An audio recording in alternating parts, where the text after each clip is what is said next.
Hello student, स्वागत है आप सभी का आज की एक और नई वीडियो में। आज इस वीडियो के माध्यम से हम अर्धवार्षिक परीक्षा विषय गणित कक्षा 7वीं का पेपर देखने वाले हैं। इस वीडियो के माध्यम से हम गणित पेपर के सभी प्रश्नों को देखेंगे और साथ में इन सभी प्रश्नों को हल भी करने वाले हैं। तो वीडियो को शुरू से अंत तक ज़रूर देखिएगा। अगर आप हमारे चैनल पर नए हैं तो चैनल को सब्सक्राइब कर लीजिए, जिससे आने वाली सारी इंपॉर्टेंट वीडियो सबसे पहले आप ही को मिले। साथ में इस वीडियो को लाइक करके अपने सभी दोस्तों के साथ भी शेयर कर दीजिए। यहाँ पर हमारे पास राज्य शिक्षा केंद्र मध्य प्रदेश भोपाल अर्धवार्षिक परीक्षा सत्र 2025-26 विषय गणित कक्षा 7 का पेपर है। यहाँ पर आप देखेंगे आपके पास प्रश्न है नंबर 1 पर, दिए गए पूर्णांकों में से सबसे छोटा पूर्णांक कौन सा है। यहाँ आपको बताना है सबसे छोटा पूर्णांक कौन सा है। 4 ऑप्शन में सही आंसर आपका रहेगा ऑप्शन डी, सबसे छोटा पूर्णांक है -2। प्रश्न नंबर 2 है, 250 मीटर को किलोमीटर में परिवर्तित करने पर प्राप्त होगा। 250 मीटर को किलोमीटर में परिवर्तित करने के लिए हम क्या करेंगे, 1000 का भाग दे देंगे 250 में, तो हमारा आंसर क्या आएगा 0.250 किलोमीटर। जब आप 1000 का भाग 250 में देंगे तो आंसर आपको मिलेगा 0.250 किलोमीटर। ऑप्शन ए आपका सही उत्तर रहेगा। इसके बाद नंबर 3 में आपको बहुलक पूछा है, तो बहुलक वही होती है जो सबसे ज़्यादा बार संख्या आती है। तो यहाँ आप देखेंगे 23 जो है आपसे सबसे ज़्यादा बार पूछी गई है 3 बार, तो यहाँ पर आपका बहुलक हो जाएगा 23। ऑप्शन बी यहाँ आपका सही उत्तर रहेगा। इसके बाद प्रश्न नंबर 4 है, दो संपूरक कोणों के मापों का योग है। यहाँ पर आपको दो संपूरक कोणों के मापों का योग बताना है। एक संपूरक कोण का माप कितना होता है 90 डिग्री। हमसे दो पूछा है तो यहाँ पर हम 2 बार इसको जोड़ देंगे, या फिर आप चाहें तो इसमें 2 का भी गुणा कर दे। आपका आंसर 180 रहेगा। दो संपूरक कोणों के मापों का योग 180 डिग्री होता है। इसके बाद प्रश्न नंबर 5 है, का माध्यक होगा। यहाँ पर आपको माध्यक निकालना है, तो सबसे पहले हम इन्हें क्रम अनुसार जमा लेंगे। सबसे पहले छोटी संख्या लिखेंगे, फिर उससे बड़ी संख्या। इस तरीके से जो यहाँ पर हम इन संख्याओं को इस क्रम में जमा लेंगे, तो जो हमारे पास संख्या आएगी वो आएगी 23। यहाँ पर आपका माध्यक 23 निकलेगा। आप चाहें तो इसे n+1/2 के सूत्र से भी निकाल सकते हैं, आपका आंसर 23 रहेगा। अब इसके बाद यहाँ पर आपसे रिक्त स्थान पूछे गए हैं। प्रश्न नंबर 6 में है, किसी आकृति की घेरे की लंबाई को कहते हैं।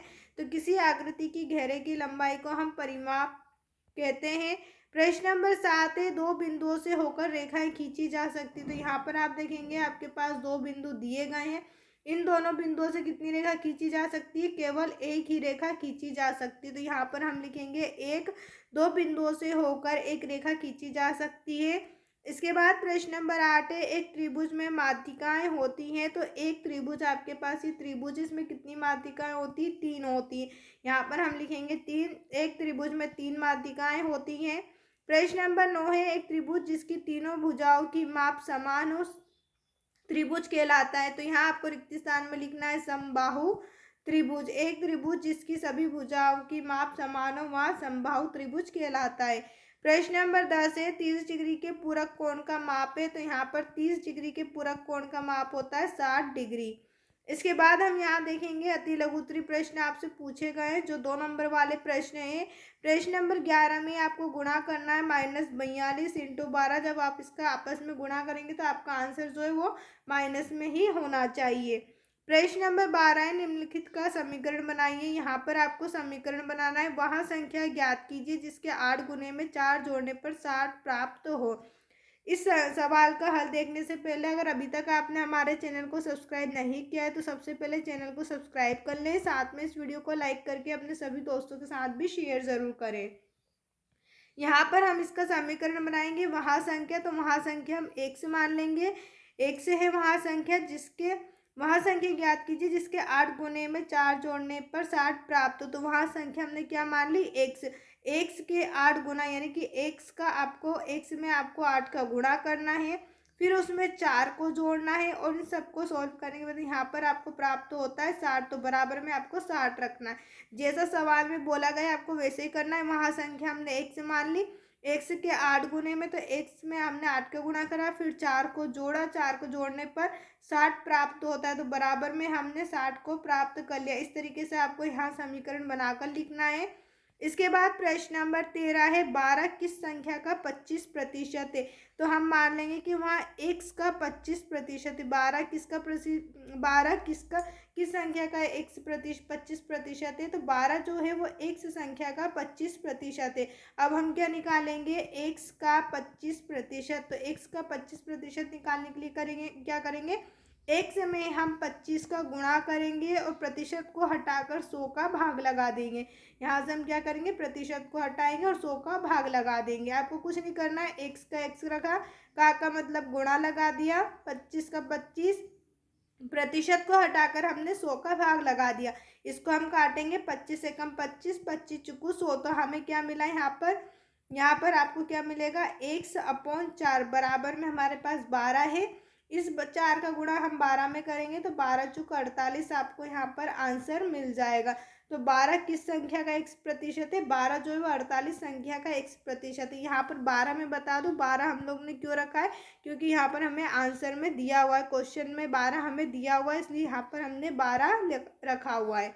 इसके बाद है, एक ऐसा पूर्णांक युग्म लिखिए जिनका योग -3 है। तो ऐसे पूर्णांक आप -1 और -2 लिख सकते हैं जिनका योग -3 है। इसके बाद प्रश्न नंबर 18 है, 8 सेंटीमीटर व्यास वाले वृत्त की परिधि ज्ञात कीजिए। प्रश्न नंबर 16, यदि m बराबर 2 हो तो व्यंजक m-2 का मान ज्ञात कीजिए। यहाँ पर आपसे फिर लघुत्तरी प्रश्न पूछे गए हैं जो 3 नंबर के प्रश्न हैं। यहाँ पर आपसे प्रश्न नंबर 17, 18 में आपको समीकरण को हल करना है, 19 में आपको माध्य ज्ञात करना है, 20 में आपसे पूछा गया मान संख्या जिसके 8 गुना में 4 जोड़ने पर 60 प्राप्त हो।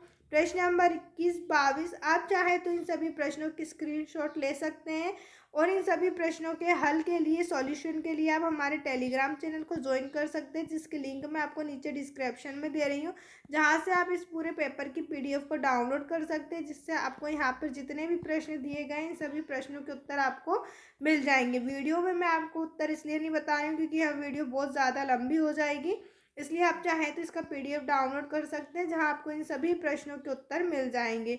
उम्मीद है आपको ये वीडियो पसंद आई होगी। अगर अभी तक आपने हमारे चैनल को सब्सक्राइब नहीं किया है तो चैनल को सब्सक्राइब कर लें, साथ में वीडियो को लाइक करके अपने सभी दोस्तों के साथ भी शेयर कर दें। वीडियो देखने के लिए आप सभी का धन्यवाद।